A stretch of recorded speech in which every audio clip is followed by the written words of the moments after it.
Here's some of what went on yesterday. Here's what Dr. Christine Blasey Ford said about her experience with the man who could become our next Supreme Court justice. Take a look. Dr. Ford, with what degree of certainty do you believe Brett Kavanaugh assaulted you?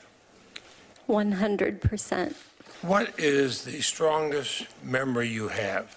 Indelible in the hippocampus is the laughter, the uproarious laughter between the two, and they're having fun at my expense.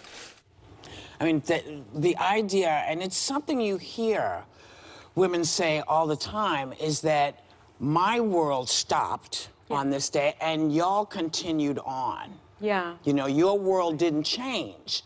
My world has changed forever. And I'll never forget it. I've heard that phrase hundreds of times. I'll never forget it. They may forget other little details, but I loved the way that, I don't know if love is the right term, but I really appreciated the way she described that, because she's a clinically trained psychologist, a professor at Stanford, and I've worked with a lot of psychologists, and the language that she was using, that it's in the hippocampus, that struck very true to me. The other thing that struck very true to me was she said, I have 2 front doors, and I wanted them to be installed because I have anxiety from the assault. Now, who could make up that detail?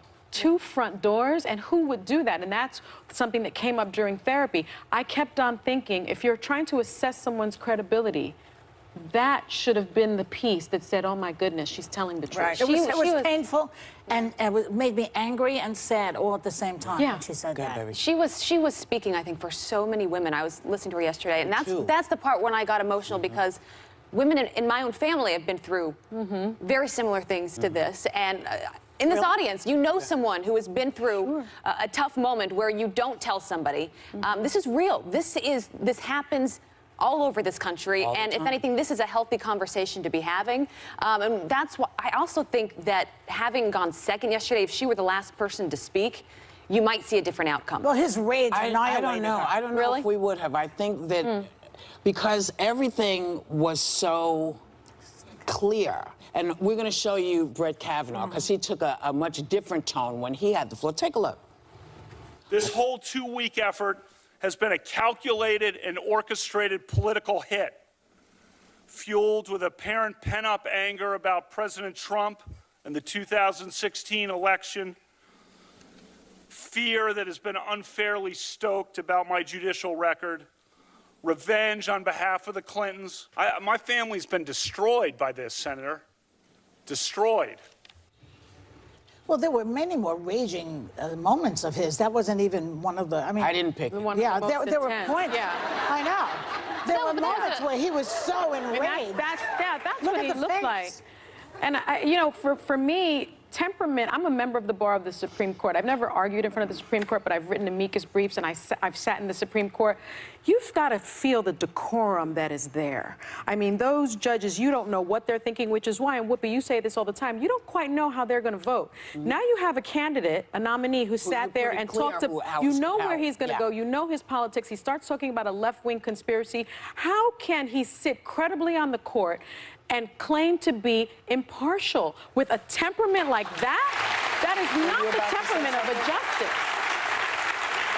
I think just the human in me, if you take the politics out of it, the human level felt in that moment for his family. I felt for his daughters. I felt for his wife, who was sitting right behind him, who was crying. One more thing. When he was angry like that, there was one of the people who knew him as a young man said that he was an angry drunk. Yes.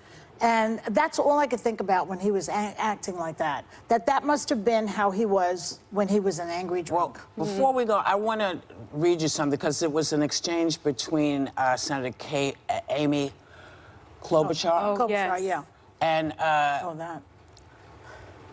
he said, she's asking him a question, and he says, you're asking about, you know, blackout. I don't know. Have you?